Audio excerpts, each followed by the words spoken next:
ได้ทำเลยจริงๆข้าอยู่ตรงนี้เอ๊ะเลยทีนี้ไม่ใหญ่เลย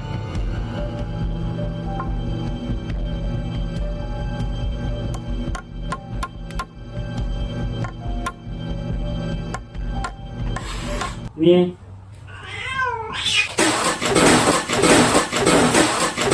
ต่อยท่าไหนไม่รู้แต่ปูกระเด็นเข้าตา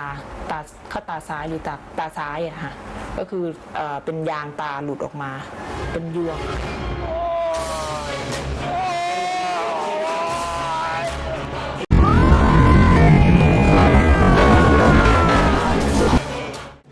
สามค